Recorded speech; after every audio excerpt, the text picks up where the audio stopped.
Engkau merdeka dari apa yang tak kau inginkan. Engkau budak dari apa yang kau serakahi. Kadang umur berlangsung panjang namun manfaat kurang. Kadang pula umur berlangsung pendek namun manfaat melimpah. Sebodoh-bodoh manusia adalah orang yang meninggalkan keyakinannya karena mengikuti sangkaan orang-orang.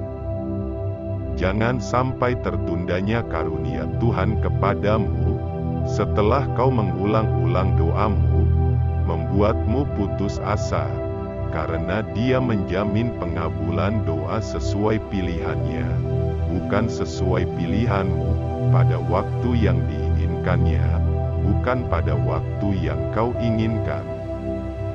Bisa jadi bukan orang yang benar-benar baik, kamu kelihatan baik hanya karena kamu di antara orang-orang yang lebih buruk dibanding dirimu. Engkau lebih membutuhkan belas kasih-Nya ketika taat daripada ketika bermaksiat. Barang siapa yang tidak mengetahui nilai sebuah kenikmatan ketika ada, maka ia akan mengetahuinya ketika sudah tidak ada, lenyap. Sebaik-baik waktumu adalah saat engkau menyadari kekuranganmu, dan engkau pun kembali mengakui kerendahanmu. Salat adalah pembersih hati dari kotoran dosa dan pembuka pintu kegaiban. Siapa yang merasa dirinya tawadu, berarti ia sombong. Karena tawadu tidak muncul dari orang yang merasa mulia, maka dari itu, ketika kau merasa mulia, berarti kau telah sombong. Jika engkau melihat seseorang selalu menjawab segala apa yang ditanyakan kepadanya, mengungkapkan segala apa yang disaksikannya, dan menyebut segala apa yang diketahuinya, maka ketahuilah bahwa itu tanda-tanda kejahilan, kebodohan, pada dirinya.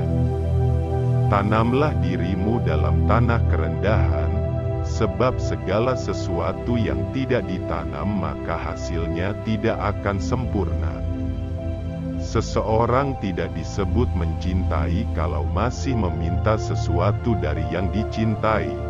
Namun orang-orang yang betul-betul mencintai ialah orang yang mau berkorban untukmu.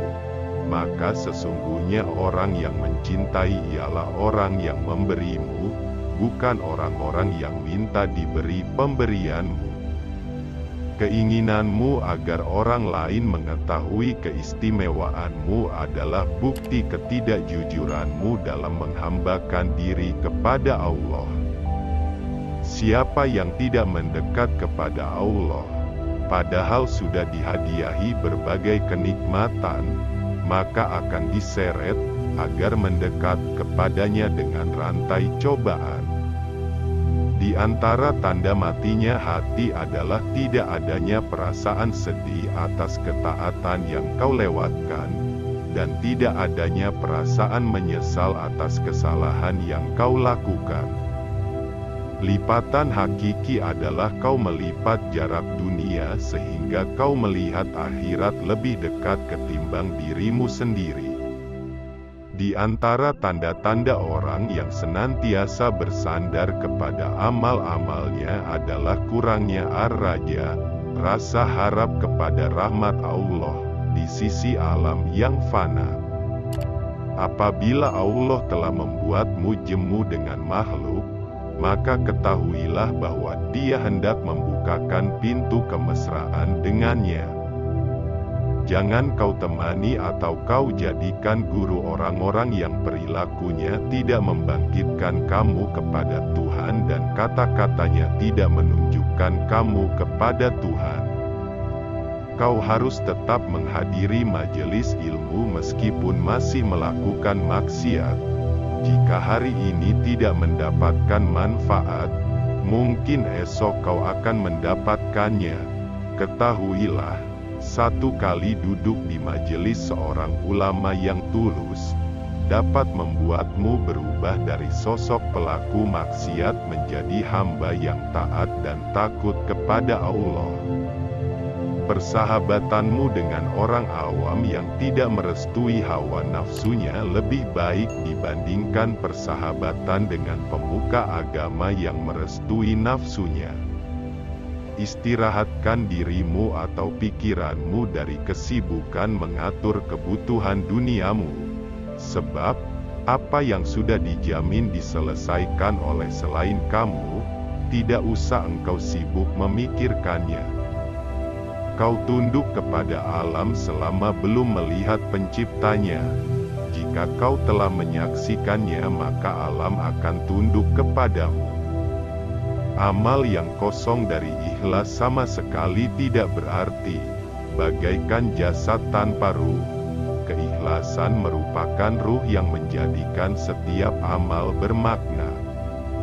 Menunda beramal solih untuk menantikan kesempatan yang lebih lapang termasuk tanda kebodohan jiwa. Kelezatan hawa nafsu yang sudah bersarang di kalbu merupakan penyakit kronis.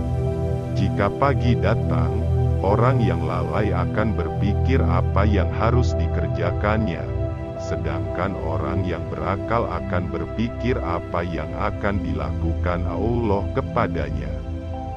Beraneka ragamnya jenis amal perbuatan itu adalah karena bermacam-macamnya kondisi spiritual yang datang di dalam hati. Jika kau tidak ingin dipecat, jangan memangku jabatan yang tidak kekal. Maksiat yang melahirkan rasa hina pada dirimu hingga engkau menjadi butuh kepada Allah, itu lebih baik daripada taat yang menimbulkan perasaan mulia dan sombong atau membanggakan dirimu. Pada setiap tarikan nafas, terdapat takdir Allah yang berlaku atas dirimu. Di antara tanda seseorang mengikuti hawa nafsu adalah bersegera melakukan amaliyah-amaliyah yang sunnah namun malas menegakkan yang bersifat wajib. Harapan adalah yang diikuti dengan tindakan. Jika tidak, maka itu hanyalah angan.